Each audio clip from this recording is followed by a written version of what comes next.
Bismillahirrahmanirrahim. Dear students, we are going to start chapter number 8 of ninth class mathematics book. This chapter is about logic. Before starting the chapter, let's have an introduction about logic. Logic is the science of reasoning and thinking clearly. In mathematics, logic helps us decide whether a statement is true or false. Logic की मदद से हम किसी statement के बारे में फैसला लेते हैं कि क्या ये दुरुस्त है या कि फॉल्स यानी गलत। और फिर एंड हाउ टू यूज दो स्टेटमेंट्स, वो जो स्टेटमेंट्स जिनको हम जान चुके होते हैं एज ए ट्रू और फॉल्स, फिर उनको यूज करते हैं। देन हाउ टू यूज दो statements to solve problems correctly, problems को ठीक हल करने के लिए फिर हम उन स्टेटमेंट्स को यूज करते हैं। लॉजिक्स का यूज कैसे होता है? We use logic to understand and form correct mathematical statement. किसी मैथमेटिकल स्टेटमेंट को ठीक समझने के लिए हम लॉजिक्स का इस्तेमाल करते हैं। फिर prove things using step by step reasoning. किसी बात को, किसी स्टेटमेंट को साबित करने के लिए स्टेप बाय स्टेप रीजनिंग की मदद से हम उसको साबित करते हैं। और क्या फ़ायदा होता है और कहाँ यूज़ होता है? And we use logic to avoid wrong conclusions by following rules of logic. Logic के कवानीन को इस्तेमाल करते हुए हम गलत फैसलों से, गलत नताइज से हम बच पाते हैं। Just like math operations have rules, जिस तरह मैथ ऑपरेशंस यानी प्लस माइनस मल्टीप्लाई डिवीजन इनके कवानीन हैं, logic has its own rules. Logic के भी कवानीन हैं, जैसे statements, truth values, negation, conjunction, disjunction, conditional, if then statements, truth tables. ये logic has its own rules, ये रूल्स हैं लॉजिक्स के, जो हम ड्यूरिंग द चैप्टर इनको अच्छे तरीके से समझेंगे। What is the importance of logics? Logic improve your ability to think critically, solve problems and understand mathematical proof. ये आपकी थॉट्स को, क्रिटिकल प्रॉब्लम्स को सॉल्व करने में आपकी सोचों को इन्हांस करता है। ये था तारुफ। आइए अब चैप्टर का आगाज करते हैं।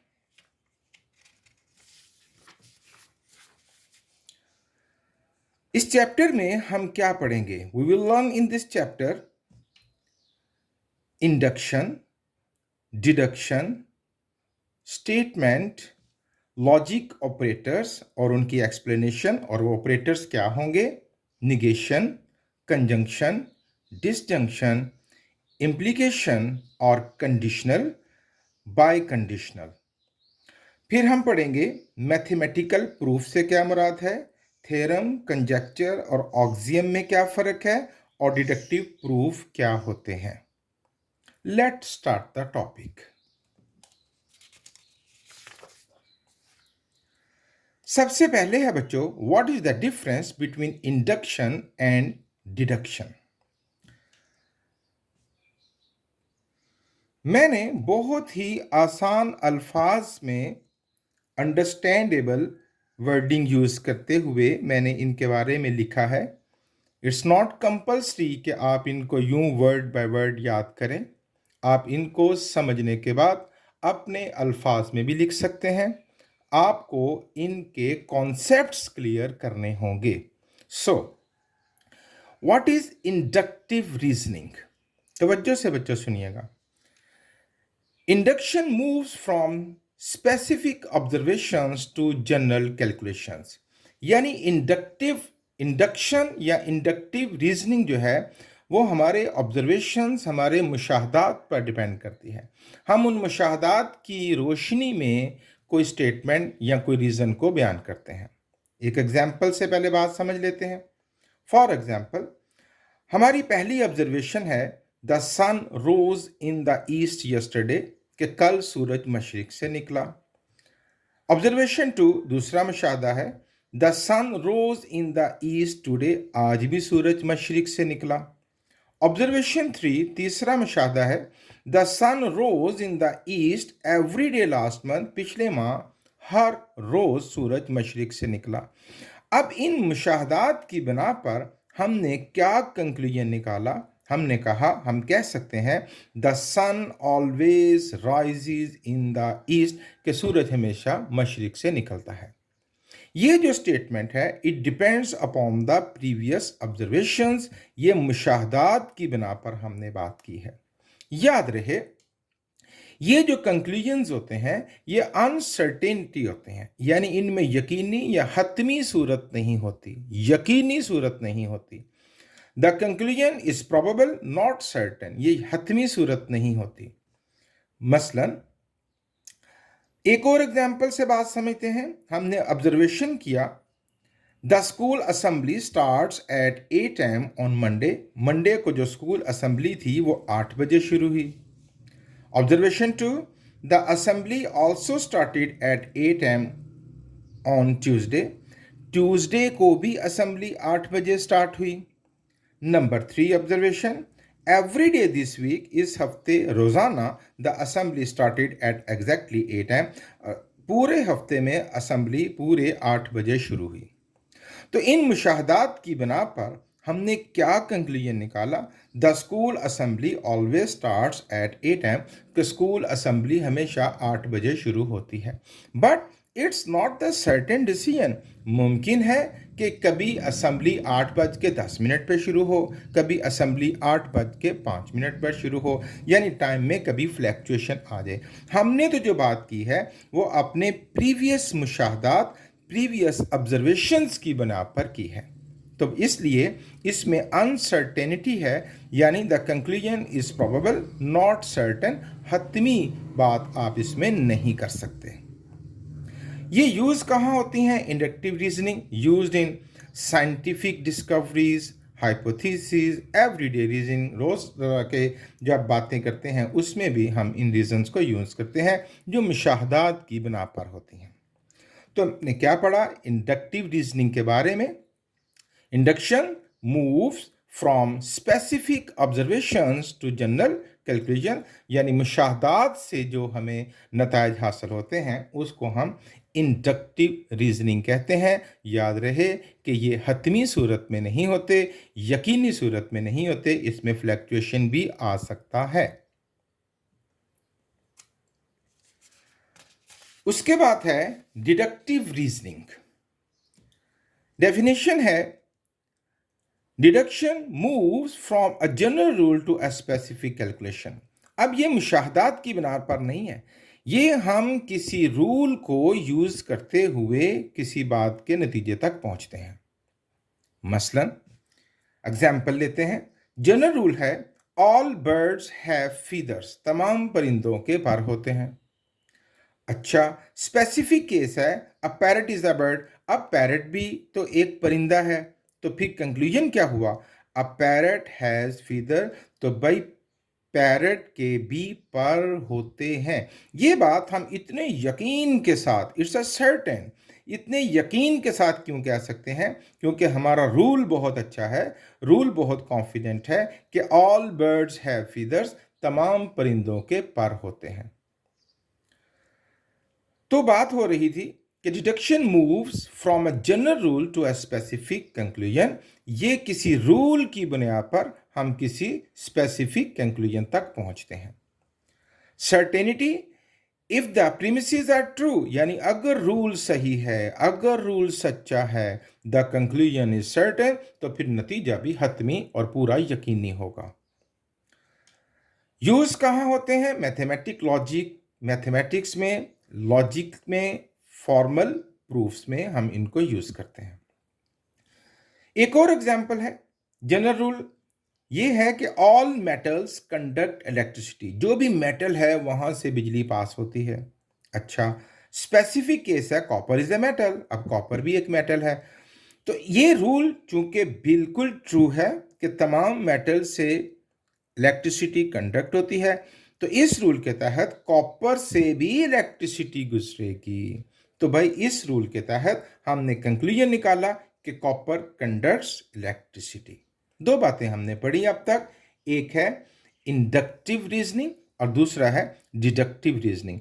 इंडक्टिव रीजनिंग में आपका जो रीजन है जो वो डिपेंड करता है आपकी ऑब्जर्वेशंस पर, आपके मुशाहदात पर, जिसमें कोई भी आप नतीजा निकाल सकते हैं बेस्ड अपॉन योर ऑब्जर्वेशंस, लेकिन वो हतमी नहीं होता, उसमें गैर यकीनी सूरत हाल भी हो सकती है।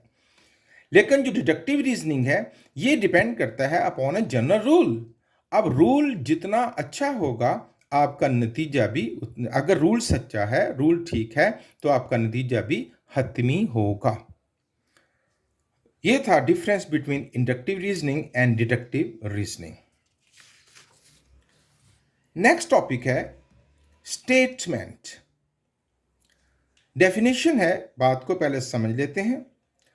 A statement is a sentence or mathematical expression that express a complete thought, जो एक मुकम्मल सोच दे, and can clearly be classified, और वाज़े तौर पर जिससे हमें पता चल जाए as either true or false, कि या तो ये सही है या गलत, but not both at the same time। Back वक़्त ये नहीं कह सकते कि ये ट्रू भी है और फॉल्स भी, वो तो एम्बिग्विटी हो जाती है, मुबहम सूरत हाल बन जाती है। स्टेटमेंट उसे नहीं कहते, स्टेटमेंट उसे कहते हैं जिसमें वो एक्सप्रेशन जिससे वाज़े तौर पर पता चल जाए कि या ये ट्रू है या फिर ये फॉल्स। कुछ एग्जाम्पल से बात समझते हैं।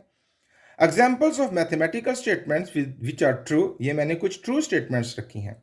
2 + 2 = 4, कोई एम्बिग्विटी नहीं, ये ट्रू है, फॉल्स नहीं है। The sum of the angles of a triangle is 180. It's true, it's not false. 0 is an even number. The square of any real number is non-negative. किसी भी रियल नंबर का square लें तो उसका answer कभी भी नेगेटिव नहीं हो सकता। A number divisible by 6, वो नंबर जो 6 पर डिवाइड हो जाता है, is divisible by 2 and 3, वो 2 और 3 पर भी डिवाइड हो जाएगा। ये मैंने कुछ ट्रू स्टेटमेंट्स आपके लिए, दीज आर नॉट फॉल्स। जैसे मैंने कहा कुछ स्टेटमेंट या ट्रू होगी या फिर फॉल्स होगी, उसको स्टेटमेंट कहते हैं। अब कुछ फॉल्स स्टेटमेंट्स देख लेते हैं, जैसे 5 + 3 = 10, it's false. All prime numbers are even, prime number तो इवन नहीं होता, it's false. A triangle has 4 sides, triangle की 3 साइड्स होती हैं, it's false. 0 is a prime number, 0 prime number नहीं होता, it's false. Division by 0 is the lot, 0 से divide हम नहीं कर सकते, जबकि ये स्टेटमेंट में लिखा है डिवीजन बाय 0 इज लॉट, तो ये क्या हुई, फॉल्स। तो स्टेटमेंट क्या है, फिर से देख लें।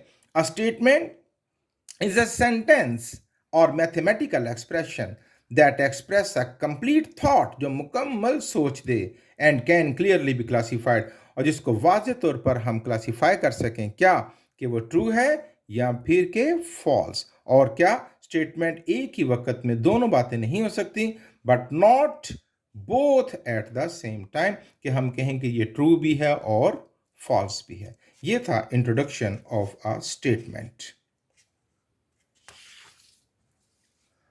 अब हम क्या शुरू करने जा रहे हैं। अब हम जिस तरह मैंने at the introduction of logic में बतलाया था कि मैथ्स के जो ऑपरेशंस होते हैं, mathematical operations, plus minus multiply divide, उनके ऑपरेटर्स होते हैं, उसी तरह लॉजिकल ऑपरेटर्स भी होते हैं और उनके कुछ रूल्स होते हैं। अब हम उन लॉजिकल ऑपरेटर्स को समझने जा रहे हैं, तवज्जो रखिएगा।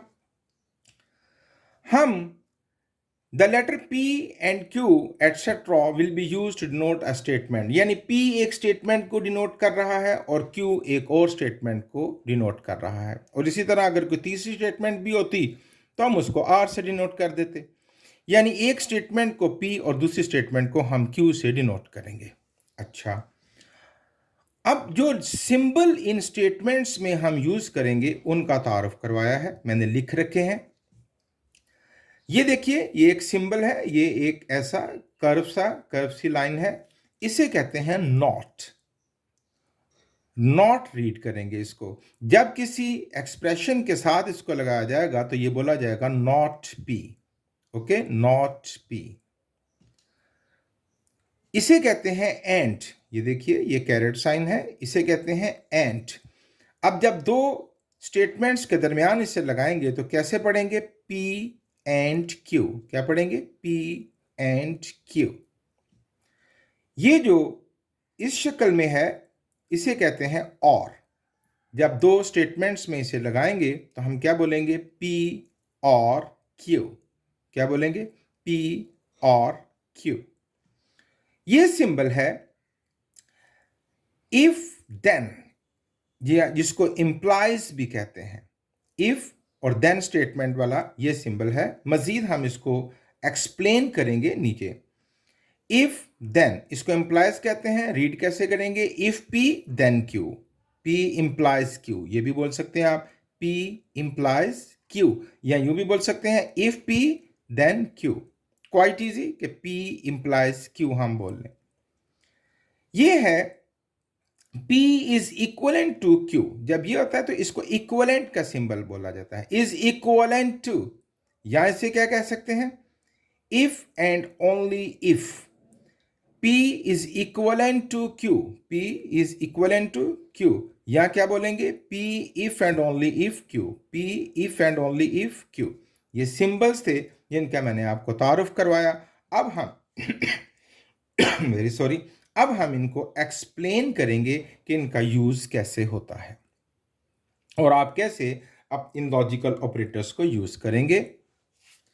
सबसे पहले है निगेशन, जिसको ये वाला सिंबल जो है नॉट का। निगेशन क्या करता है? अगर कोई स्टेटमेंट ट्रू है तो निगेशन उसको फॉल्स बना देगा, और अगर कोई फॉल्स है तो निगेशन उसको ट्रू बना देगा। Negation is the opposite of a statement. ये किसी स्टेटमेंट के मुखालिफ होता है। If a statement P then its negation is not P. Okay, is not P. Read as not P. इसको अगर मैं एक ट्रूथ टेबल की मदद से आपको समझाने की कोशिश करूं तो पी और नॉट पी कैसे होगा? अगर पी यानी स्टेटमेंट ट्रू है तो नॉट पी फॉल्स हो जाएगा। अगर P यानी स्टेटमेंट फॉल्स है तो नॉट P क्या हो जाएगा? ट्रू। एग्जाम्पल है, स्टेटमेंट है 5 इज ग्रेटर देन 3। ये ट्रू है, 5 3 से बड़ा है। इसका निगेशन क्या हो जाएगा? इसका निगेशन हो जाएगा 5 इज नॉट ग्रेटर देन 3, जो कि फॉल्स है। तो निगेशन क्या करता है? किसी भी स्टेटमेंट को उसके ऑपोजिट स्टेटमेंट बनाता है। यानी अगर वह ट्रू है तो वो उसको फॉल्स बना देगा, और अगर फॉल्स है तो वो उसको ट्रू बना देगा। नेक्स्ट सिंबल है एंड, जिसको आप कंजंक्शन भी कहते हैं। एंड, तवज्जो रखिएगा। Conjunction means joining two statement using and. दो बातों को, दो स्टेटमेंट्स को जोड़ना है एंड ऑपरेटर की मदद से, उसे कंजंक्शन कहते हैं। अच्छा, इसका रूल क्या है? Conjunction is true only when both the statements are true. Conjunction true होगा यानी P एंड Q ट्रू होगा सिर्फ और सिर्फ एक ही सूरत में, जब दोनों P और Q ट्रू होंगे। एग्जाम्पल, P यानी first statement 2 is even, yes true. Q second statement 3 is odd, 2 even 3 odd, दोनों ट्रू हैं, तो फिर P एंड Q ये भी ट्रू माना जाएगा। अच्छा, इस ट्रुथ टेबल से मजीद इस बात को समझते हैं। ट्रुथ टेबल जब दो स्टेटमेंट्स का हो तो P और Q की तमाम पॉसिबिलिटीज को पहले कैसे पूरा करते हैं, पहले इस बात को समझिए। द मेथड इज, आप 2 टाइम्स लिखेंगे ट्रू और 2 टाइम्स लिखेंगे false. True true false false. ये मैं पॉसिबिलिटीज बना रहा हूं, अभी कंजंक्शन डिस्कस नहीं हो रहा। अच्छा, ट्रू ट्रू फॉल्स फॉल्स, और आप सेकंड के लिए लिखेंगे ट्रू फॉल्स ट्रू फॉल्स। पहले आप इस बात को समझ लीजिए कि ये हम तमाम ट्रूथ टेबल में यही स्टाइल अपनाएंगे। ये क्या होगा? तमाम पॉसिबिलिटीज पूरी हो गई कि जब दोनों स्टेटमेंट्स ट्रू हैं तब कंजंक्शन क्या होगा। एक स्टेटमेंट ट्रू है, पी फर्स्ट ट्रू है, दूसरी फॉल्स है, तब कंजंक्शन क्या होगा। पहली फॉल्स है, दूसरी ट्रू है, तब कंजंक्शन क्या होगा, और दोनों फॉल्स हैं तो तब कंजंक्शन क्या होगा। तो ये देखिए, और कोई मुमकिन सूरत हाल नहीं हो सकती between two statements P and Q. या तो दोनों ट्रू होंगी, या पी ट्रू होगी, क्यू फॉल्स होगी, या पी फॉल्स होगी, ट्रू क्यू होगी, या दोनों ही फॉल्स होंगी, और कोई पांचवी पॉसिबिलिटी नहीं है। इसलिए अब हम इसको बनाने का तरीका मैंने जो आपको सिखलाया, तमाम पॉसिबिलिटीज को पूरा करने का, the method is true true, false false, true false, true false. Okay, अब हम डिस्कस करेंगे कंजंक्शन को। तो देखिए जरा, कंजंक्शन का रूल है कि P एंड Q ट्रू माना जाएगा when both the statements are true. तो यहां पहले में ऑप्शन में P भी ट्रू है और Q भी ट्रू, तो P एंड Q क्या होगा बच्चों, ट्रू। दूसरे में फॉल्स, क्योंकि एक ट्रू है और एक फॉल्स, जबकि दोनों का ट्रू होना जरूरी है। तीसरे में एक फॉल्स है एक ट्रू है, तो P एंड Q फिर क्या होगा, फॉल्स। और चौथे में दोनों ही फॉल्स हैं, तो फिर ये भी क्या हो जाएगा, फॉल्स। तो ये एक ही सूरत में ट्रू हुआ, when P and Q both are true. ये था यूज ऑफ एंड ऑपरेटर यानी कंजंक्शन। अब डिसजंक्शन को, ये और जैसा होता है। Disjunction means joining two statement using और। जब दो स्टेटमेंट्स में हम और ऑपरेटर यूज करते हैं तो उसे डिसजंक्शन कहते हैं। अब इसका रूल क्या है, a disjunction is true if at least one of the statement is true. अगर दोनों में से एक स्टेटमेंट भी ट्रू हो जाए, और है ना, या इसमें एंड है, दोनों का दुरुस्त होना जरूरी है, इसमें और है, दोनों में से कोई एक भी दुरुस्त हो गई, तो जो डिसजंक्शन है यानी P और Q वो दुरुस्त माना जाएगा। जैसे P स्टेटमेंट है 2 is even, true. Q statement है 3 इज इवन, ये फॉल्स है, 3 इवन नहीं है। लेकिन P और Q यानी डिसजंक्शन ये जो है ये ट्रू माना जाएगा, क्योंकि दोनों में से एक स्टेटमेंट ट्रू है। अब इसका ट्रूथ टेबल बनाते हैं। उसके लिए मैंने क्या मेथड बतलाया, true true, false false, true false, true false. Okay, अब भाई जब दोनों ट्रू हैं तो भाई डेफिनेटली ट्रू हो गया हमारे पास, क्योंकि दोनों में से किसी एक का ट्रू होना भी काफी था, दोनों ट्रू हैं, गुड। ट्रू फॉल्स, एक ट्रू है एक फॉल्स, तो ये डिसजंक्शन ट्रू माना जाएगा। P और Q क्या होगा, ट्रू।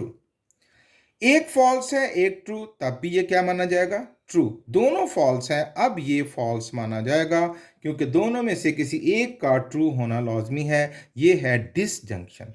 तो भाई कंजंक्शन में दोनों का ट्रू होना जरूरी है, डिसजंक्शन में दोनों में से किसी एक का ट्रू होना काफी होता है, तो स्टेटमेंट ट्रू मानी जाती है।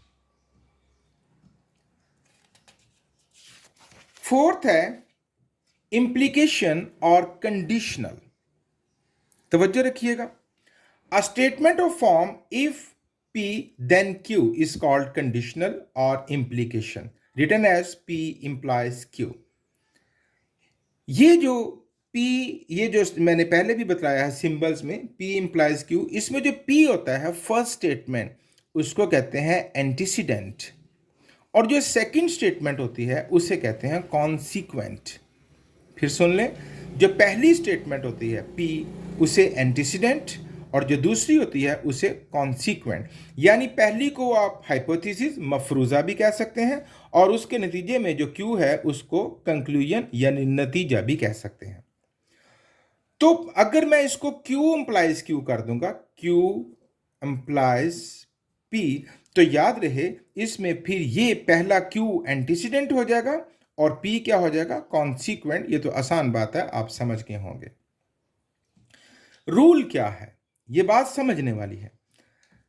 दिस स्टेटमेंट इज फॉल्स, ये स्टेटमेंट फॉल्स होगी only when P is true and Q is false.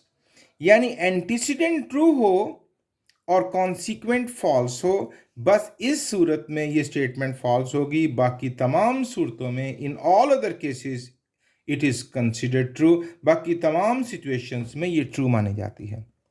पहले ट्रूथ टेबल बनाता हूं, फिर एक्सप्लेन करते हैं। True true, false false, true false, true, false. पहले रूल के मुताबिक टेबल को फिल करते हैं, फिर बात को समझते हैं मजीद। रूल है, मैंने कहा this statement is false only when P, यानी ये देखिए पी जिसको एंटीसीडेंट कहते हैं, when P is true and Q is false. P is true and Q is false, ये देखें ये है वो सिचुएशन, एंटीसीडेंट ट्रू है और कॉन्सिक्वेंट फॉल्स। बस यहां पर ये फॉल्स होगा और बाकी तमाम सिचुएशंस में ये ट्रू माना जाएगा। P implies Q में जो P एंटीसीडेंट है, अगर वो ट्रू है, कॉन्सिक्वेंट फॉल्स है, तो फिर इन दिस सिचुएशन ये फॉल्स माना जाएगा and on all other cases it will be considered as true. अब जरा बात को समझते हैं क्या है।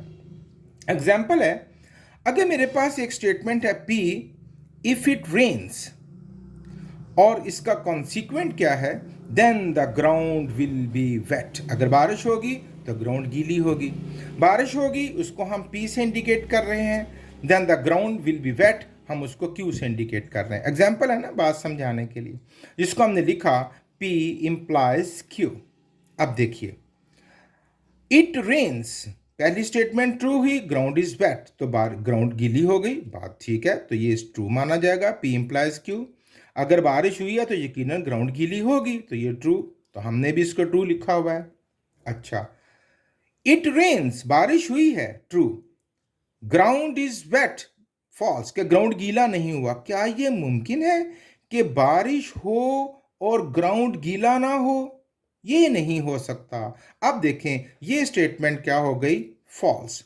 क्यों? कि इसमें P यानी एंटीसीडेंट ट्रू है और कॉन्सिक्वेंट यानी Q फॉल्स है, तो ये फॉल्स माना जाएगा। अच्छा, अब भाई पहले बारिश नहीं हुई, इट रेन, हमने कहा फॉल्स है ना, इट रेन नहीं माना हमने, इट रेन फॉल्स है, बारिश नहीं हुई, ग्राउंड इज वेट और ग्राउंड गीला है, ये ट्रू है हमने माना।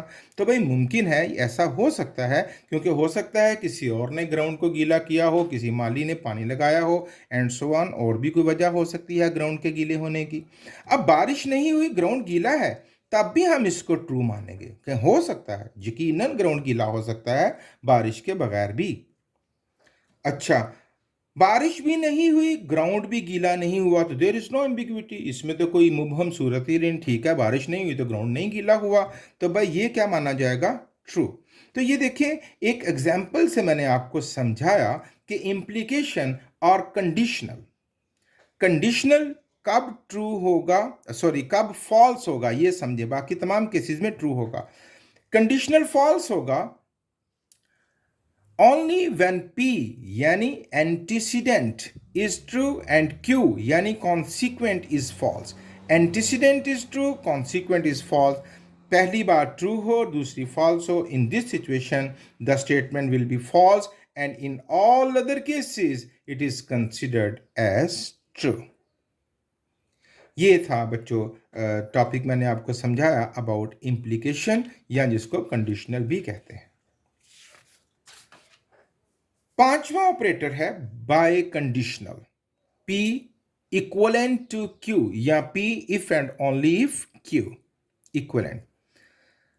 रूल है it is true when both P and Q are true and both are false, या दोनों दुरुस्त हों या दोनों ही फॉल्स हो, क्योंकि इक्वलेंट है ना दोनों, P and Q are equivalent. A biconditional is a logical statement written as P equivalent to Q, which means P if and only if Q. Rule है, it is true when both P and Q are true और both are false, या तो दोनों दुरुस्त हो या दोनों ही false हो। ट्रूथ टेबल से हम बात को मजीद समझते हैं। True, true, false, false, true, false, true, false.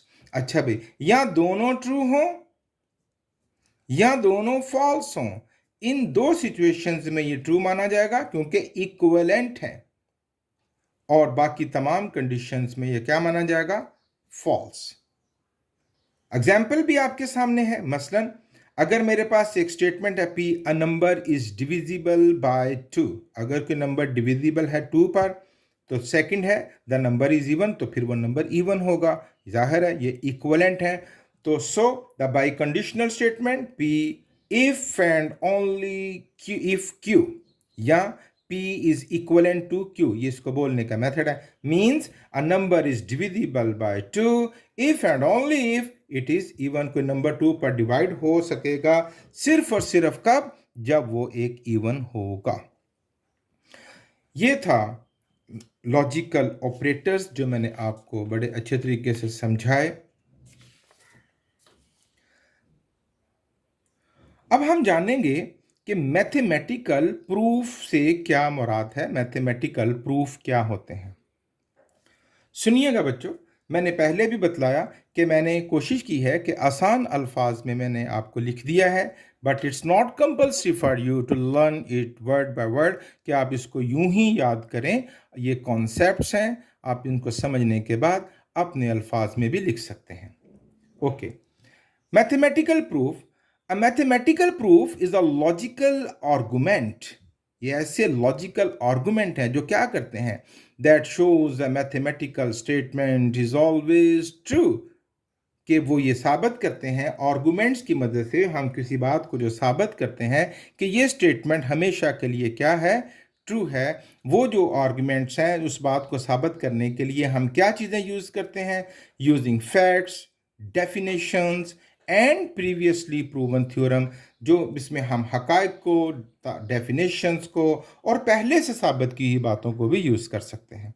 इस बात को, इस जो आर्गुमेंट होता है किसी बात को साबित करने को, इसको कहते हैं मैथमेटिकल प्रूफ. एग्जाम्पल से बात समझते हैं. चलिए, उससे पहले मैं आपको इसका स्ट्रक्चर डिस्कस कर देता हूं कि इसमें तरतीब क्या होती है मैथमेटिकल प्रूफ देने में. उसमें बच्चों सबसे पहले गिवन, फिर टू प्रूव, फिर आर्गुमेंट्स होते हैं और फिर कंक्लूजन यानी नतीजा निकलता है. गिवन में हमें कोई बात शुरू करते हैं, हम उसको to prove what you need to show to is true, हम उस बात को फोकस करते हैं कि जिस बात को हमने सच यानी दुरुस्त साबित करना होता है. आर्गुमेंट्स क्या होते हैं, step by step reasoning using definitions, formulas and rules. Rules, formulas और डेफिनेशंस को यूज करते हुए हर स्टेप के आगे हम उसकी रीज़न लिखते हुए हम उसके साथ आर्गुमेंट्स करते हैं. फिर और आखिर में एक नतीजा निकालते हैं, कंक्लूजन, जिसको कहते हैं final statement that confirms the proof is complete, जो फाइनल स्टेटमेंट होती है जिससे ये साबित होता है कि प्रूफ मुकम्मल हो गया. ये उसका स्ट्रक्चर था. अच्छा, हम बात कर रहे थे कि उसकी एग्जाम्पल की. वो क्या है, फॉर एग्जाम्पल मैंने साबित करना है the sum of two even numbers is always even. कोई से भी दो इवन नंबर्स को जमा करें तो उसका आंसर भी एक इवन नंबर ही होता है.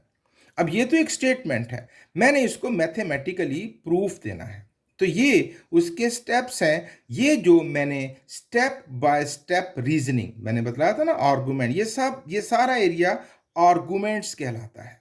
ये गिवन था, ये सारे का सारा आर्गुमेंट्स और उसके बाद कंक्लूजन. अच्छा, तो हमने क्या किया, हमने कोई से दो नंबर लिए. लेट एक नंबर लिया 2m और b लिया 2n. 2m m कोई भी इंटीजर होगा ना बच्चों, जो 2 से उसको हम मल्टीप्लाई कर रहे हैं वो उसको इवन में कन्वर्ट कर देगा. फर्ज किया आपने m3 लिया है, तो ये तो इवन नहीं है, तो जो ही आप इसको 2 से मल्टीप्लाई करेंगे तो 6 बन जाएगा, वो एक इवन बन जाएगा. इसलिए हमने जो नंबर लेट किया है वो खाली m नहीं लिया, 2m लिया है, ताकि कोई भी नंबर लें तो उसका प्रोडक्ट उसको इवन बना दे. तो एक नंबर 2m लिया और दूसरा 2n लिया. Where m and n are integers, ये integers हैं. नो, अब भाई दोनों का सम फाइंड करना. तो a plus be left side पर और राइट साइड पर क्या ऐड हो जाएंगे, 2m प्लस 2n. इनमें से 2 कॉमन ले लिया, अंदर क्या बचा, m प्लस n. अब ये जो m प्लस n है, इट्स ऑल्सो एन इंटीजर, लेकिन ये कोई भी इंटीजर होगा जब उसको 2 से मल्टीप्लाई करेंगे तो वो फिर क्या बन जाएगा, एक इवन नंबर. तो देखें a प्लस बी, दो नंबर्स को ऐड किया तो जो सम आया वो भी एक इवन नंबर ही बना. हमने ये इसको प्रूफ कर दिया. तो क्या हुआ फिर, a plus B is divisible by 2, it's even. तो भाई ये भी 2 पर डिवाइड हो सकता है, तो ये इवन है. अब कंक्लूजन क्या है, the sum of two even numbers is even. ये एग्जाम्पल थी. जो बतलाया जा रहा है मैथमेटिकल प्रूफ से मुराद क्या है। जब आप किसी आर्गुमेंट्स देते हुए किसी बात को साबित कर देते हैं स्टेप बाय स्टेप रीजनिंग के साथ, तो उसे कहते हैं मैथमेटिकल प्रूफ।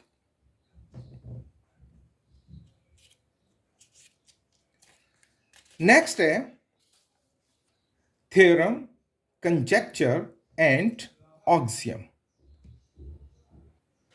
मैं पहले चाहूंगा कि मैं पहले इन तीनों में डिफरेंस आपको बतला दूं, फिर उसकी डिटेल थोड़ी सी समझते हैं। Theorem, conjecture and axiom. Theorem math की बच्चों वो स्टेटमेंट होती है जो प्रूव्ड होती है, जिसको साइंटिस्ट ने, मैथमेटिशियंस ने या आपने खुद साबित किया हुआ होता है। उस स्टेटमेंट को कहते हैं थ्योरम, यानी जिसका प्रूफ आपके पास मौजूद होता है। कंजेक्चर एक ऐसी स्टेटमेंट होती है जिसको हम पैटर्न या ऑब्जर्वेशंस की बुनियाद पर ट्रू मानते हैं, जिसका प्रूफ हमारे पास नहीं होता। ऑक्सियम एक ऐसी स्टेटमेंट होती है जिसको हम बगैर प्रूफ के ही ट्रू मानते हैं। We have no need for its proof. I repeat the difference between three statements. Theorem ऐसी स्टेटमेंट होती है जो प्रूव्ड होती है, जिसको मैथमेटिशियंस ने, साइंटिस्ट ने या आपने खुद प्रूव कर रखा होता है। कंजेक्चर ऐसी स्टेटमेंट होती है जो पैटर्न या ऑब्जर्वेशंस की बिना पर आप उसको ट्रू मानते हैं और उसका प्रूफ हमारे पास नहीं होता। ऑक्सियम ऐसी स्टेटमेंट होती है जिसमें हमें प्रूफ की जरूरत ही नहीं होती, हम उसको विदाउट प्रूफ ही ट्रू मानते हैं। आइए अब थोड़ा सा मजीद इसके बारे में जानते हैं। बेजर बात मैंने आपको बतला दी। What is a theorem? A theorem is a mathematical statement that has been proven to be true using logical definitions, axioms and already proven theorem।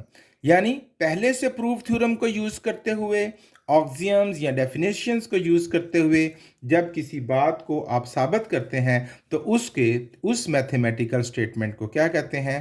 Theorem कहते हैं। याद रहे, Once a theorem is proved, जब किसी बात को आप साबित कर लेते हैं, once a theorem is true, it is accepted as a universal truth in the mathematics। फिर आप उसको मजीद मुख्तलिफ थ्योरम्स को साबित करने में, बातों को प्रूव करने में एक यूनिवर्सल ट्रुथ की हैसियत से यूज कर सकते हैं। वो एक यूनिवर्सल ट्रुथ माना जाता है उस मैथमेटिकल स्टेटमेंट को जिसका प्रूफ आपके पास मौजूद हो। कुछ फंडामेंटल थ्योरम्स हैं सॉरी। अब हम fundamental theorem of arithmetic discuss करेंगे। फंडामेंटल थ्योरम ऑफ अरिथमेटिक्स याद रखिएगा, वो क्या है? Every natural number greater than 1 is either, हर वो नंबर जो बड़ा 1 से बड़ा है, या तो वो क्या होगा? Is either a prime number, या तो वो खुद एक प्राइम नंबर होगा, या can be written as a product of prime numbers, या आप उसको प्राइम नंबर्स के प्रोडक्ट की शक्ल में लिख सकते हैं, जिसको कि आप प्राइम फैक्टराइजेशन कहते हैं। भाई जो ये बुनियादी फंडामेंटल थ्योरम ऑफ अरिथमेटिक है, जिसको हम कहते हैं बिल्डिंग ब्लॉक्स है अरिथमेटिक का, वो रूल ये है, थ्योरम ये है कि भाई क्या every natural number greater than 1, हर वो नंबर जो 1 से बड़ा है, या तो वो प्राइम होगा या can be written as a product of prime number. जैसे आप देखें एक नंबर है 30, ये तो प्राइम नहीं, 30 is not a prime number, लेकिन मैंने इसको प्राइम नंबर्स के प्रोडक्ट में लिख दिया 2 इंटू 3 इंटू 5, ये उसकी फैक्टराइजेशन कर दी। जैसे 100 प्राइम नहीं है, लेकिन हमने इसको प्राइम फैक्टराइजेशन में लिख दिया product of prime numbers 2 into 2 into 5 into 5। याद रहे, किसी भी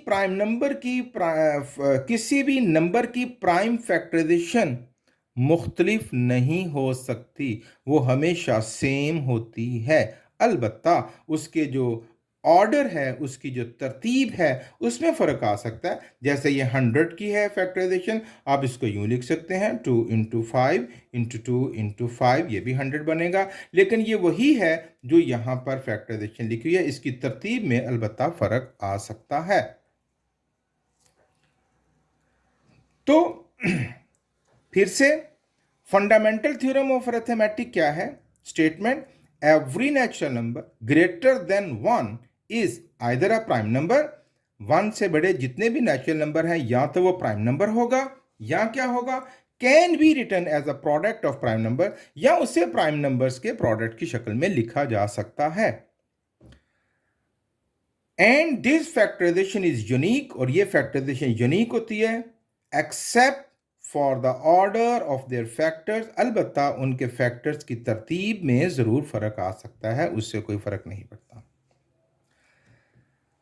ये था फंडामेंटल थ्योरम ऑफ अरिथमेटिक। अच्छा है, आपको इसको आपके जहन नशीन होना चाहिए।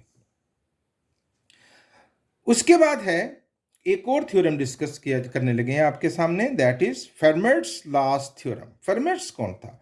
फेर्मेट्स मैथमेटिशियन था जिसने ये थ्योरम हमारे सामने रखा, x power n plus y power n is equal to z power n।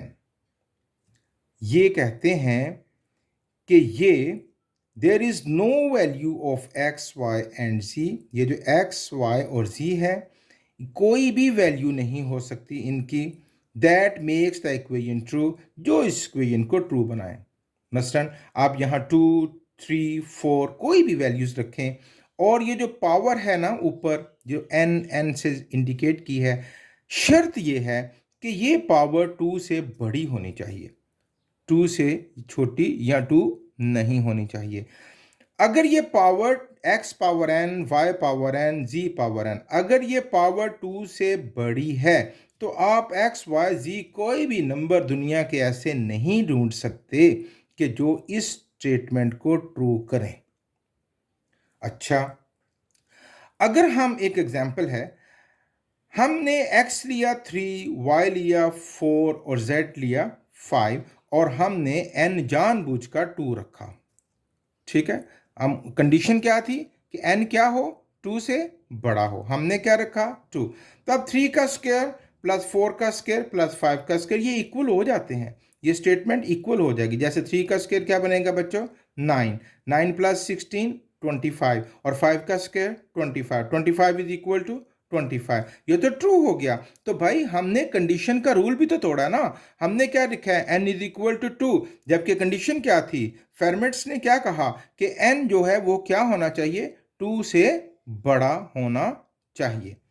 तो भाई ये है फेर्मेट्स लास्ट थ्योरम कि xn plus yn is equal to z की पावर n। अब इसके बारे में थोड़ी सी मैं आपको इसकी हिस्ट्री बतलाऊं तो क्या हुआ, ये जो फेर्मेट्स लास्ट थ्योरम है ये बड़ी देर तक कंजेक्चर रहा, मतलब इसका प्रूफ किसी के पास नहीं था। Proposed by Pierre Fermat in 17th century, 17वीं सदी में पेरी फेर्मेट साइंटिस्ट ने इसको प्रपोज किया। Claimed he had a proof, और उसने कहा मेरे पास इसका सबूत है भाई, बट नेवर शोड इट, लेकिन उसने इसका सबूत हमें दिखलाया नहीं। वक्त की कमी की वजह से या किसी भी वजह से वो सबूत सामने नहीं आया। स्टेड अनसॉल्व्ड फॉर 350 ईयर्स, 350 साल तक ये मामला यूं ही पेंडिंग रहा, कोई भी इसका प्रूफ हासिल ना कर सका। फाइनली प्रूव्ड बाय एंड्रयू वाइल्स इन 1993, और फिर 1993 में एडवांस मैथमेटिक्स को यूज करते हुए एंड्रयू वाइल्स ने इसको साबित किया। अब जब इसका प्रूफ मिल गया तो अब ये कंजेक्चर नहीं रहा, अब तो ये थ्योरम बन गया ना। ठीक है, क्योंकि जिस स्टेटमेंट का आपको प्रूफ मिल जाए या जो प्रूव्ड हो उसको थ्योरम कहते हैं। ये था फेर्मेट्स लास्ट थ्योरम। ये था introduction of theorem. Conjecture. Conjecture in mathematics is a statement that is believed to be true but not yet proven, जिसे हम दुरुस्त मानते हैं लेकिन उसको अभी तक साबित नहीं किया गया होता। उसका प्रूफ हमारे पास मौजूद नहीं होता। या यूं कह ले, अ कंजेक्चर इज अ गेस और आइडिया बेस्ड ऑन पैटर्न और ऑब्जर्वेशन दैट सीम्स ट्रू। जो मुशाहदात हमें नजर आते हैं कि भाई ये तो ठीक बात है, उसके लिहाज से हम उसको मानते हैं, but we have not proved it yet, लेकिन हमने उसको साबित नहीं किया गया होता। तो मैंने आपको जब ये डिफरेंस बतलाया था तो उसमें बतलाया था कि अगर कोई बात साबित हो जाए, मैथमेटिकल स्टेटमेंट जिसको साबित कर लें, फिर वो कंजेक्चर नहीं रहती, फिर वो थ्योरम बन जाती है। जिसका प्रूफ मौजूद हो वो थ्योरम होता है, और जिसका प्रूफ ना हो, जिसको हम ऑब्जर्वेशंस या पैटर्न की बेस पर माने, ट्रू माने, उसको हम कंजेक्चर कहते हैं।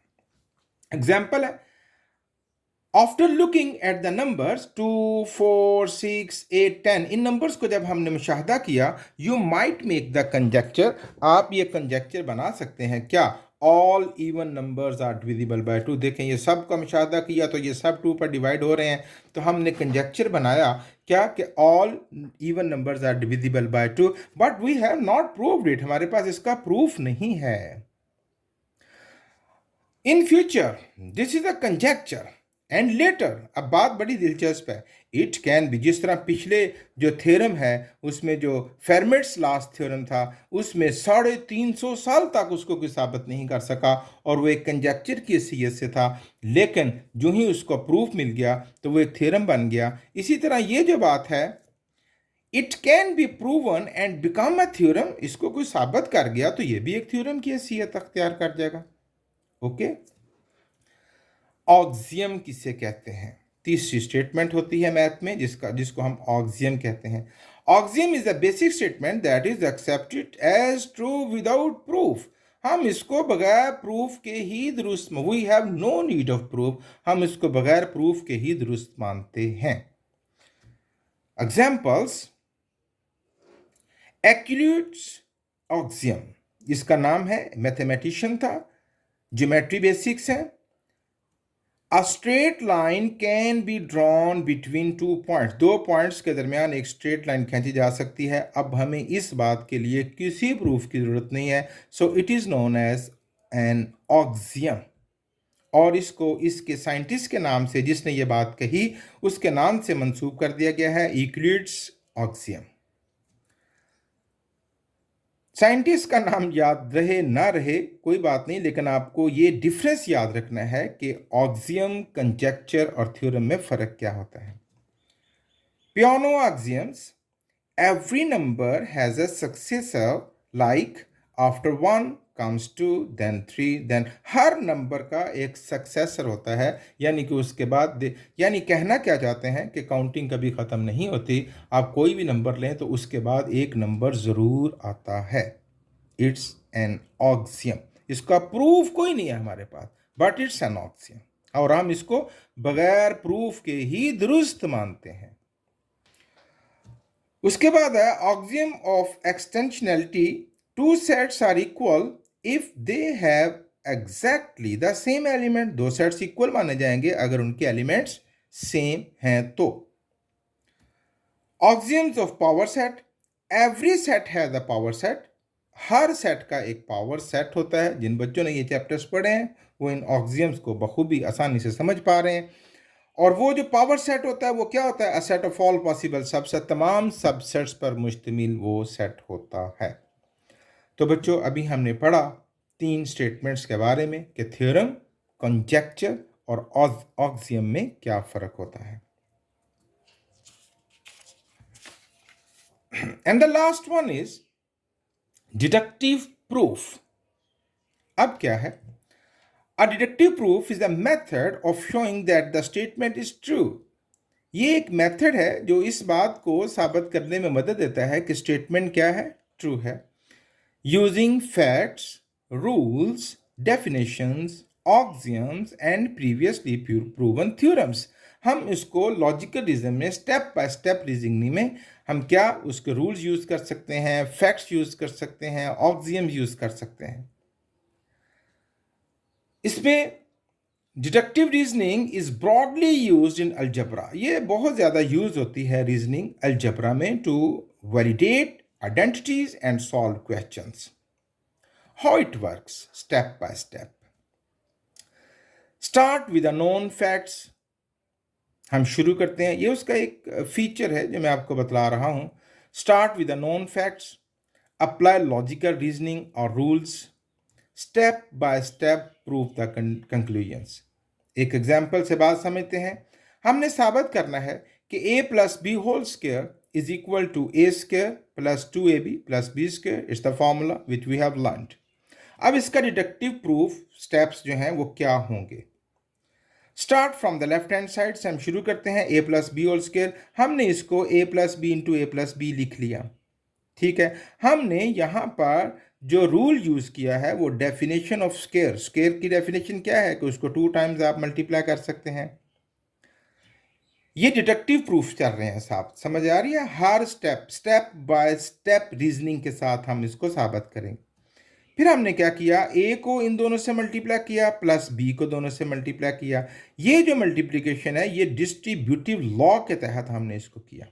ये साथ साथ हम क्या कर रहे हैं बच्चों, प्रूफ दे रहे हैं, अपनी हर स्टेटमेंट की लॉजिकल रीजन बतला रहे हैं उसको.